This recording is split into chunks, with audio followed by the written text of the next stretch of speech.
Elas ostentavam a opulência, nadavam em riqueza, possuíam moradas suntuosas, com escolta particular, veículos de alta gama, viagens internacionais constantes. Para quem as observava à distância, pareciam inatingíveis, intocáveis, inabaláveis. Bastou, porém, um passo em falso, um negócio mal conduzido, um vício destrutivo ou a influência nefasta de alguém, e o castelo desmoronou. Hoje, algumas mal dispõem de um teto, outras sobrevivem de caridade, e há até quem solicite alimentos por meio da internet. A coletânea de histórias que se segue é a prova cabal de que o dinheiro pode, de fato, conferir poder, mas ele também escoa pelas mãos quando não há rédeas firmes. E o mais estarrecedor é que muitos dos nomes aqui presentes, a audiência juraria que ainda pertenciam ao círculo dos abonados. Prepare-se, pois as figuras são de fazer cair o queixo. Iniciaremos por aquelas que irradiaram na televisão brasileira. Mulheres que foram adoradas, cobiçadas, veneradas, e que anos mais tarde descobriram que o reconhecimento não é moeda de troca para quitar despesas. No final dos anos 90, ela estava em todo lugar. Susana Alves, a célebre tiazinha, transformou-se em um ícone erótico sem sequer pronunciar uma palavra. Apenas com a máscara, o chicote e sua performance, ela embolsava a cifra de R$ 150 mil por apresentação. No ápice do sucesso, chegou a acumular muitos milhões em bens. Apartamento duplex de luxo, automóvel importado com motorista exclusivo, personal trainer, segurança pessoal. Ela ditava tendências no país. Mas a fama efêmera teve um fim igualmente rápido e avassalador. Sem uma carreira estável além da personagem, sobreveio a tristeza profunda, as despesas sem controle e um redemoinho de débitos. Susana desfez-se de tudo e retirou-se do palco. Separada desde 2024, ela retornou a fazer aparições esporádicas, aceitando apenas pagamentos à vista e declarou com transparência: "Já não possuo o capital de outrora, mas jamais fui tão feliz." Contudo, nem toda narrativa de declínio financeiro culmina em serena aceitação. A próxima personagem foi ainda mais longe, estrelou em Hollywood e perdeu uma fortuna que parecia infindável. Ela era a jovem maravilha da Disney, protagonista de filmes como Operação Cupido, Sexta-feira Muito Louca e, naturalmente, o cultuado clássico Meninas Malvadas, que cativou uma geração inteira, inclusive no Brasil. No princípio dos anos 2000, Lindsay Lohan estava entre as atrizes mais bem remuneradas de Hollywood, chegando a receber 5 milhões de dólares por longa-metragem. Seu patrimônio particular alcançou a marca de 40 milhões de dólares. Vivendo entre mansões em Los Angeles e apartamentos em Londres, ela gastava como se a fonte fosse inesgotável. Somente com bronzeamento artificial foram mais de 40 mil dólares em um único ano.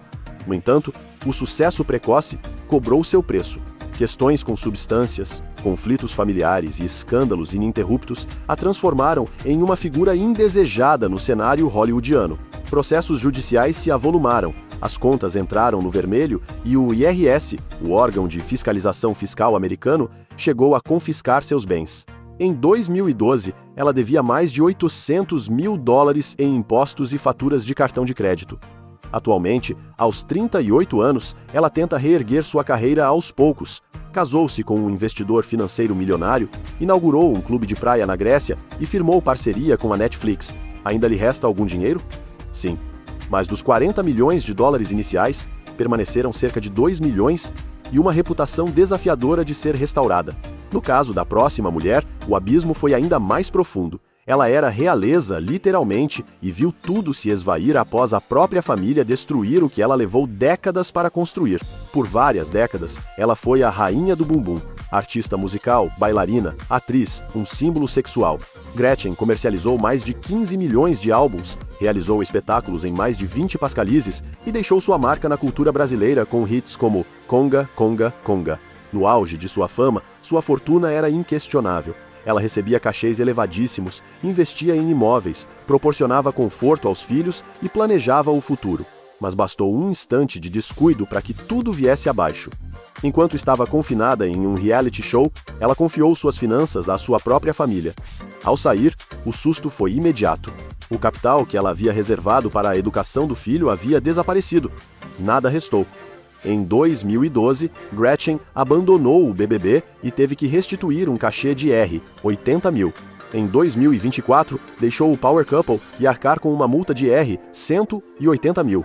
Hoje, aos 65 anos, ela ainda vive com certo conforto, realiza publicidade paga, canta, marca presença na televisão, mas aquela Gretchen milionária dos anos 80 pertence ao passado. E falando em passado, a próxima celebridade foi um ícone ainda mais mundial, amada em todo o planeta e especialmente no Brasil. Ela trajava um maiô escarlate, corria em slow motion e protagonizava a série mais assistida dos anos 90. Contudo, os bastidores dessa fama ocultam uma bancarrota de R$ 35 milhões. Ela foi um dos maiores emblemas de beleza da década de 90. Pamela Anderson, a eterna C.J. Parker de Baywatch, corria pelas orlas da Califórnia enquanto o mundo e o Brasil paravam para assistir. Em seu melhor momento, ela recebia $300 mil por episódio e acumulou um patrimônio de $35 milhões.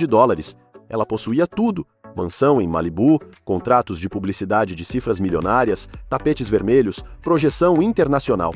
Mas o declínio veio disfarçado de reforma. Pamela adquiriu uma residência por $8 milhões e investiu mais $8 milhões em obras que saíram completamente do controle. Ela pagava funcionários, arquitetos e construtores com cheques que não paravam de sair, até que o saldo bancário estourou. Para agravar a situação, vieram divórcios dispendiosos e dívidas fiscais colossais. Ela devia $7 milhão ao fisco americano e quase $500 mil apenas na Califórnia. Em um ponto crítico, ela precisou vender os móveis da própria casa para pagar os construtores. Atualmente, ela vive de forma discreta no Canadá, mais próxima da natureza e longe do Fausto exagerado. Ela recuperou parte da visibilidade com o documentário Pamela, a Love Story da Netflix, mas jamais retornou ao topo. E aqui no Brasil, outra musa dos anos 90 também enfrentou um tombo causado por uma intervenção estética que quase liquidou sua trajetória. No auge do axé, nos anos 90, ela era simplesmente ubíqua. Sheila Carvalho, a ex-dançarina do El Chan, brilhou em programas de TV, turnês com ingressos esgotados e capas de revista. Milhões em vendas de discos, campanhas publicitárias, presenças VIP. Ela cavalou a onda da fama como poucas, mas nem todo o revés é fruto de escândalos ou vícios. Às vezes, é resultado de uma decisão mal avaliada. Em 2024, Sheila optou por uma harmonização facial. O desfecho foi tão lamentável que ela perdeu contratos publicitários, enfrentou críticas ferozes nas mídias sociais e até precisou reverter o procedimento. Foi alvo de processo por uma ex-funcionária, desembolsou R$ 25 mil em indenizações e passou a recusar convites de trabalho por constrangimento de sua própria aparência. Ela ainda mantém uma boa qualidade de vida ao lado do marido, Tony Salles. Possui mais de 7 milhões de seguidores no Instagram e trabalha como apresentadora na Bahia. Mas o padrão de vida suntuoso do passado não retornou. E se Sheila quase perdeu tudo por um erro estético, a próxima artista perdeu o inimaginável, mesmo após assinar um acordo de $100 milhões. Ela é detentora de uma das vozes mais notáveis do R&B, Toni Braxton, a voz inconfundível por trás de You Break My Heart, vendeu mais de 170 milhões de cópias e alcançou o topo das paradas em todo o mundo, inclusive no Brasil. Em 2001, ela firmou um contrato de $100 milhões, adquiriu mansões, carros de luxo, joias finíssimas da Tiffany e vivia com o esplendor de uma autêntica diva. Entretanto, nem toda venda astronômica se traduz em lucro.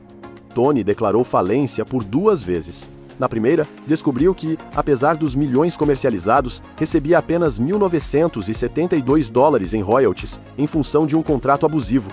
Na segunda, enfrentou problemas de saúde que a forçaram a cancelar espetáculos em Las Vegas e, junto com os cancelamentos, vieram as dívidas acumuladas. Seu passivo declarado oscilou entre $10 e $50 milhões. Até objetos decorativos se tornaram um problema financeiro.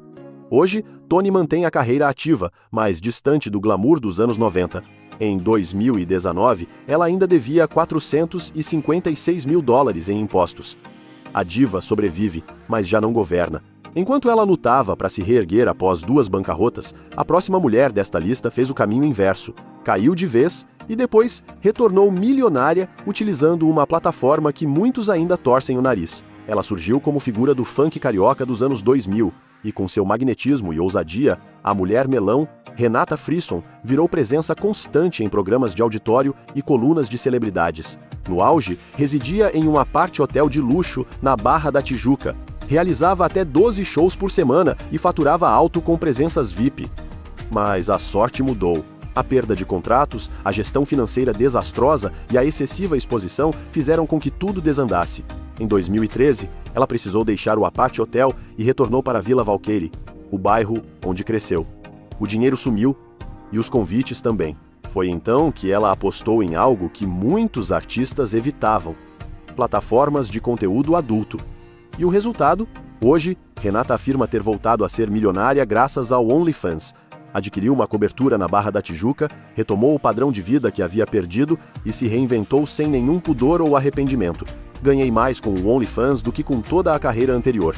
Mas, se ela encontrou uma nova oportunidade, a próxima artista, uma das vozes mais potentes na história da música, morreu devendo milhões, sem tempo hábil para se recuperar. Ela era a perfeição vocal, com sucessos atemporais como I Will Always Love You e I Wanna Dance With Somebody. Whitney Houston vendeu mais de 200 milhões de álbuns globalmente. Foi condecorada, venerada, copiada, uma verdadeira lenda. No seu melhor momento, detinha um patrimônio de 250 milhões de dólares. Morava em palacetes, colecionava joias, quadros de alto valor, arte, luxo. Contudo, por trás da voz impecável, a realidade era desorganizada. Seu casamento tumultuado com Bobby Brown, o vício em entorpecentes, a instabilidade emocional. Tudo isso corroeu não apenas sua imagem, mas também suas finanças. Em 2007, Whitney possuía apenas $40 mil no banco e uma dívida declarada de $4 milhões. No momento de sua morte, em 2012, especialistas estimaram que ela devia mais de $20 milhões. Ironia do destino, suas músicas retornaram ao topo das paradas após seu falecimento.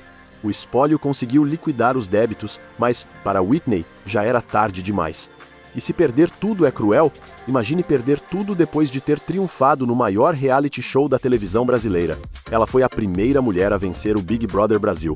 Em 2004, Cida Santos conquistou o coração do público com sua simplicidade, humildade e história de resiliência. Saiu do programa com R$500 mil, um prêmio significativo para a época, e sonhos que pareciam finalmente possíveis. Comprou uma casa com piscina em Mangaratiba. Auxiliou parentes, satisfazendo pequenos desejos.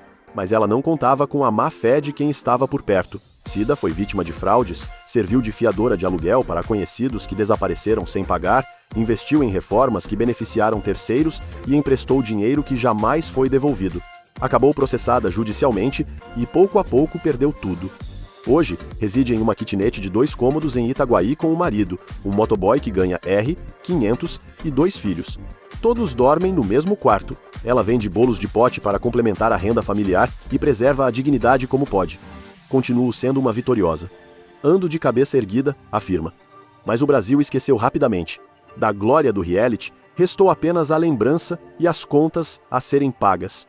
E se Cida perdeu tudo depois de ganhar o BBB, a próxima mulher perdeu a herança mais poderosa da música mundial. E o nome dela era Presley. Ela nasceu herdeira do trono do rock. Lisa Marie Presley, a única filha de Elvis, era uma celebridade desde o berço. Casou-se com Michael Jackson, depois com Nicolas Cage. Estampou capas de revistas e, aos 25 anos, herdou a impressionante quantia de $100 milhões do espólio de seu pai. Ela era a proprietária de Graceland. Tinha participação nas ações da Elvis Presley Enterprises e vivia cercada de luxo e excessos. Mas o impensável se concretizou. Em apenas 10 anos, Lisa perdeu tudo. Administração deficiente, gastos exorbitantes, aplicações financeiras equivocadas e divórcios multimilionários consumiram a herança que parecia infindável. Em 2005, ela vendeu 85% do espólio por $100 milhões, ficando apenas com 40 milhões, que também evaporaram. Quando morreu, em 2023, Lisa acumulava $16 milhões em dívidas. A mansão icônica foi para a filha, mas o brilho do sobrenome já não iluminava mais seu caminho. E pensar que o mundo inteiro ainda a enxergava como abastada, poderosa, segura, mas, por dentro, ela já estava financeiramente arruinada. E, à semelhança de Lisa, a próxima mulher também foi tratada como símbolo sexual de uma era, só que ela era brasileira e hoje depende de arrecadações online e serviços de entrega no bairro. E depois de todas essas quedas, de tanto brilho que se apagou, a pergunta que insiste em ecoar é: como é concebível perder tanto em tão pouco tempo